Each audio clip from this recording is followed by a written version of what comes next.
21 জানুয়ারি 2026 এই দিনটাকে মনে রাখুন। এবার এই দিনটাকে আমরা সেলিব্রেট করব। বাংলাদেশ ক্রিকেট সেলিব্রেট করবে, পুরো বাংলাদেশ সেলিব্রেট করবে। কেননা ওই দিনটাই হচ্ছে ডেডলাইন।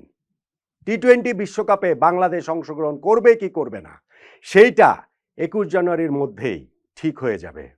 আর এখন পর্যন্ত যে হাওয়া বাতাস, তাতে করে 21 জানুয়ারি আমরা সেই সিদ্ধান্তই নিব যেই সিদ্ধান্তে পুরো বাংলাদেশের বেশিরভাগ মানুষ খুশি হবেন, উল্লসিত হবেন। আমরা যে হেরে যাইনি, আমরা যে ভারতের সঙ্গে চোখে চোখ রেখে লড়াই করেছি এবং তার ফলশ্রুতিতে টি-20 বিশ্বকাপ না খেলার মতো একটা অবস্থায় বাংলাদেশ চলে গিয়েছে, সেইটা আমরা সেলিব্রেট করব। এবং এইবার মানুষের আবেগ কাজে লাগিয়ে ক্রিকেট সংশ্লিষ্ট সবাই হয়ে উঠবেন এক একজন জাতীয় বীর। সেটা যুব ক্রীড়া মন্ত্রণালয়ের উপদেষ্টা ডক্টর আসিফ নজরুল থেকে শুরু করে Bangladesh cricket board president Aminul Islam Bulbul ভাই, ভাইস প্রেসিডেন্ট ফারুক আহমেদ ভাই, আমাদের এই বোর্ডের অন্যান্য মেম্বার যারা রয়েছেন সেইখানটাতে খালেদ মাসুদ পাইলট ভাই, আব্দুর রাজ্জাক রাজ, নাজমুল আবেদিন ফাহিম ভাই, ইফতেখার রহমান মিঠু ভাই, যারা যারা রয়েছেন, আমি শুধু ক্রিকেট সংশ্লিষ্ট বা ক্রিকেট এই সঙ্গে যারা ওতপ্রোতভাবে জড়িয়ে রয়েছেন তাদের কয়েকজনের নাম বললাম, তারা প্রত্যেকেই জাতীয় বীর হয়ে যাবেন।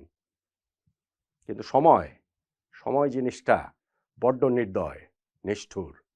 এই সময়ই একদিন আমাদেরকে আবার হয়তোবা 21 জানুয়ারি 2026 ফিরিয়ে আনবে এবং সেই দিন আমরা বুঝতে পারবো বাংলাদেশ ক্রিকেট ধ্বংসের শুরুটা এই 21 জানুয়ারি 2026 হয়তোবা হয়ে গিয়েছিল। আমরা আমাদের কফিনের শেষ পেরেকটা সেই দিনই ঠুকে দিয়েছিলাম টি-20 বিশ্বকাপে না খেলার সিদ্ধান্তটা নিয়ে। যেই ঘটনা শুরু হয়েছে আজকে থেকে 2.5 সপ্তাহ আগে এবং মোটামুটি আরো 2.5 সপ্তাহ বাকি থাকতে ওয়ার্ল্ড কাপের, সেই চূড়ান্ত সিদ্ধান্তটা বাংলাদেশ ক্রিকেট বোর্ডকে নিতে হবে যে টি-20 বিশ্বকাপে বাংলাদেশ খেলবে কি খেলবে না। এরপর বাংলাদেশ ক্রিকেটের জন্য কোন অন্ধকার নেমে আসবে আমরা কেউ জানি না। ঘটনার সূত্রপাত সপ্তাহ দুয়েক আগে 3 জানুয়ারি 2026 মুস্তাফিজুর রহমানকে আইপিএল এর দল থেকে বাদ দিয়ে দেয় ভারত। অবশ্যই সেটা ভারতের রাজনৈতিক সিদ্ধান্ত, অবশ্যই সেটা শুধুমাত্র ক্রিকেট বোর্ডের সিদ্ধান্ত না, এবং অবশ্যই সেটা তারা রাজনৈতিক ফায়দা লোটার জন্য ক্রিকেটকে ব্যবহার করেছে। বাংলাদেশ সেইখানটাতে রিয়্যাক্ট করেছে, অ্যাংরিলি রিয়্যাক্ট করেছে, কিন্তু আমাদের রিয়াকশনের মাত্রা শুরুতেই এত প্রবল। 4 জানুয়ারি একদিন পরে আমরা ডিসিশন নিয়ে ফেললাম যে টি-20 বিশ্বকাপ খেলতে আমরা ভারতে যাব না, এবং অবশ্যই এই ডিসিশন বাংলাদেশ ক্রিকেট বোর্ডের না, তারা দায় এড়াতে পারবে না, কিন্তু সিদ্ধান্তটা বাংলাদেশ সরকারের। এরপর সময় গড়িয়েছে, আমরা আমাদের সিদ্ধান্ত থেকে এক চুল নড়িনি। আইসিসির সঙ্গে ইমেল চালাচালি হয়েছে, আইসিসির সঙ্গে ভার্চুয়াল মিটিং হয়েছে, এরপরে আইসিসির কর্মকর্তা এসে মুখোমুখি মিটিং করে গিয়েছেন। কিন্তু কতদিন ধরে এই আলোচনা চলতে থাকবে, এই মিটিং সিটিং চলতে থাকবে। 7 ফেব্রুয়ারি থেকে বিশ্বকাপ শুরু হয়ে যাচ্ছে, ফলে 21 জানুয়ারি যে ডেডলাইনটা রয়েছে সেটাও ঘটনা শুরু হবার ঠিক 17 দিন পরে, 4 জানুয়ারি থেকে 21 জানুয়ারি, এবং সেটাও বিশ্বকাপ শুরু হওয়ার ঠিক 17 দিন আগে, 21 জানুয়ারি থেকে 7 ফেব্রুয়ারি। 21 জানুয়ারিটা ডেডলাইন। ওই দিনের মধ্যে আইসিসি বলে দিয়েছে যে বাংলাদেশকে তার সিদ্ধান্ত জানাতে হবে, বাংলাদেশ ক্রিকেট বোর্ডকে তার সিদ্ধান্ত জানাতে হবে। আইসিসি যে মিটিংটা করেছে বিসিবির সঙ্গে, ইমেল চালাচালি, ভার্চুয়াল মিটিং, তারপরে সর্বশেষ মুখোমুখি মিটিং, সেইখানে বাংলাদেশের সকল পার্সপেক্টিভ আইসিসি শুনেছে, কিন্তু তারা বাংলাদেশের যে দাবি ভারতে খেলতে যাওয়াটা বাংলাদেশের জন্য মোটেই নিরাপদ নয়, সেই দাবির সঙ্গে আইসিসি একমত নয়। এবং আইসিসি বাংলাদেশের যে দাবি খেলাটা ভারত থেকে শ্রীলঙ্কায় নিয়ে যাওয়া, সেইখানটাতে যেই লজিস্টিক চ্যালেঞ্জগুলো রয়েছে সেইটা আইসিসি মিট করতে পারবে না বলে বাংলাদেশ ক্রিকেট বোর্ডকে জানিয়েছে। এমনকি বাংলাদেশ ক্রিকেট বোর্ড নিজেরা যে প্রস্তাব করেছে যে আয়ারল্যান্ডের সঙ্গে যদি আমাদের গ্রুপটা চেঞ্জ করে দেওয়া হয় তাহলেই তো সকল সমস্যার সমাধান হয়ে যায়। এটা ছেলে খেলা না, আইসিসি ছেলে খেলার মতোই সংগঠন, কিন্তু তারপরে গিয়েও তো একটা বৈশ্বিক সংগঠন, তারপরে গিয়েও তো এটা একটা বিশ্বকাপ, ফলে সেইটাও আসলে ম্যাটেরিয়ালাইজ হচ্ছে না। আইসিসি বাংলাদেশের সকল কথা শুনে সিদ্ধান্ত দিয়েছে যে 21 তারিখের মধ্যে বাংলাদেশকে সিদ্ধান্ত জানাতে হবে, বাংলাদেশ ক্রিকেট বোর্ডকে সিদ্ধান্ত জানাতে হবে যে তারা ভারতের মাটিতে গিয়ে টি-20 বিশ্বকাপ খেলতে চায় নাকি চায় না। শ্রীলঙ্কাতে বাংলাদেশের ম্যাচ সরিয়ে নেওয়ার কোনো সম্ভাবনা নেই, আইসিসি সেটা ক্লিয়ারলি বলে দিয়েছে।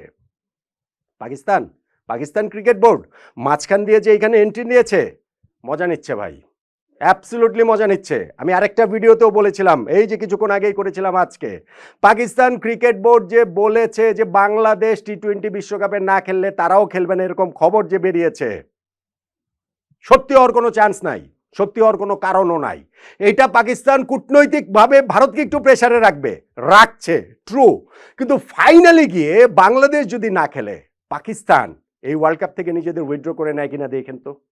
কোনো চান্স নাই, কোনো রকম কোনো চান্স নাই।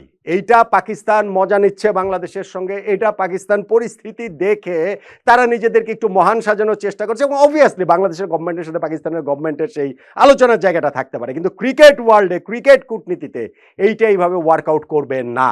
ফলে পাকিস্তানের এইখানে যে লেট এন্ট্রি, যে ড্রামাটিক এন্ট্রি, লেট এন্ট্রিও বলা ঠিক না, কারণ কিছুদিন আগে তারা আবার প্রস্তাব দিয়ে দিয়েছিল যে বাংলাদেশের ম্যাচগুলো পাকিস্তান আয়োজন করতে চায় বিশ্বকাপে। ভাই, পাকিস্তান নিজেই যে কোহোস্ট আরেকটা শ্রীলঙ্কায় খেলছে, তো বাংলাদেশ কি কারণে পাকিস্তানে গিয়ে খেলবে?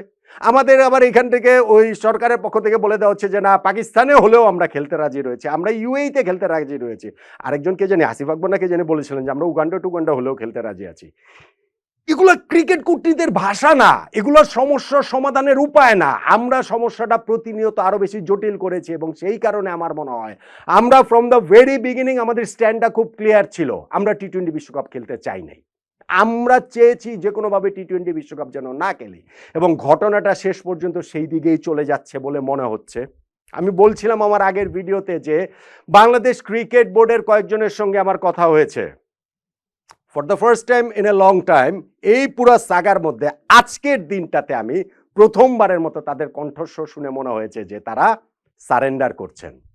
এই পর্যন্ত ঘটনা যাই ঘটুক, যখনই কথা হয়েছে তখনই যার সঙ্গেই কথা হয়েছে তিনি আর কি আমাকে বলেছেন যে বাংলাদেশ বিশ্বকাপ খেলবে, বাংলাদেশকে ছাড়া বিশ্বকাপ হবে না, একটা না একটা ওয়ে আউট বের হবেই, সেইটা যেই দিক থেকে যেইভাবেই হোক না কেন, বাংলাদেশ ছাড়া বিশ্বকাপ হবে না। কিন্তু আজকে আমি ক্রিকেট বোর্ডের কয়েকজনের সঙ্গে কথা বলে যেই তাদের ভাইবটা পেয়েছি, সেইটা সারেন্ডার করার মতো, নিয়তির কাছে সারেন্ডার করার মতো। তারাও বুঝতে পারছেন যে বাংলাদেশের বিশ্বকাপ খেলাটা প্রবাবলি হচ্ছে না। কিন্তু একই সঙ্গে তারা জানেন এই যে বিশ্বকাপ না খেলার বাংলাদেশ সিদ্ধান্তটা নিবে, আইসিসি 21শে জানুয়ারি যে ডেডলাইন দিয়েছে, সেই ডেডলাইনটা হচ্ছে বাংলাদেশের কাছে জানতে চাওয়া ভারতে গিয়ে বাংলাদেশ খেলবে কি খেলবে না। ফলে বাংলাদেশের আগামী 2 দিন, এই 19 তারিখ 20 তারিখ, এই 2 দিনের মধ্যে কোনো এক দৈব বলে আমাদের সিদ্ধান্ত পাল্টে গিয়ে আমরা ভারতে খেলবো, এটা অ্যাবসার্ড, এটা হবেই না। আমাদের সরকার সেটা হতে দেবে না। আর যদি সেটা না হয় তাহলে আইসিসি সিদ্ধান্ত নিচ্ছে বা নিবে যে বাংলাদেশের রিপ্লেসমেন্ট হিসেবে আরেকটা দলকে খেলানোর। আগের ভিডিওতেই বলেছিলাম সেই দলটা স্কটল্যান্ড। এখন সেটা ওয়ার্ল্ড মিডিয়ার নানান জায়গাটাতে, ক্রিক ইনফোতে আমি দেখেছি, ক্রিক বাজে মনে দেখেছি, তারাও এইসব নিয়ে নিউজ করছে। স্কটল্যান্ডকে প্রস্তুত করছে বা আন্তর্জাতিক ক্রিকেট কাউন্সিল আইসিসি বাংলাদেশের রিপ্লেসমেন্ট হিসাবে।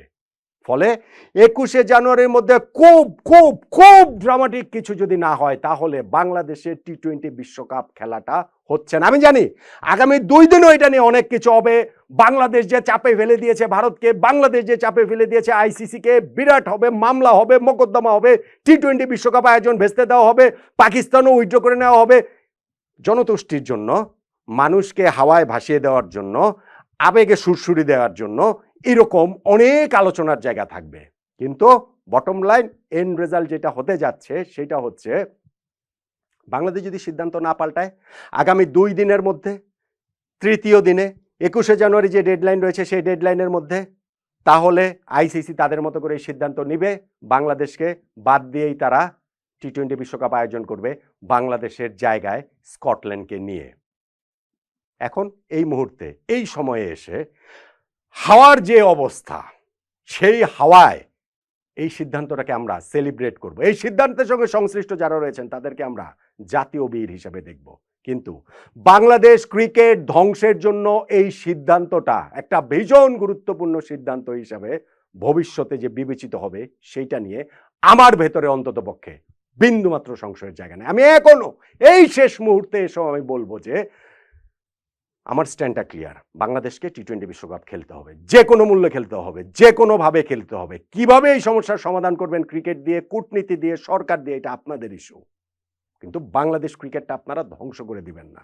যদি এবারে টি-20 বিশ্বকাপ থেকে বাংলাদেশকে না খেলা হয়, বাংলাদেশ ক্রিকেটটা শেষ হয়ে যাবে, ধ্বংস হয়ে যাবে। অবশ্য, অবশ্য, অবশ্য যারা এক্স্যাক্টলি এই জিনিসটাই চাইছেন, বাংলাদেশ ক্রিকেটের ধ্বংস, তারা আসলে মানুষের বোকামি দেখে নিজেরা সেলিব্রেট করবেন আর হাততালি দিতে থাকবেন। নয় কি?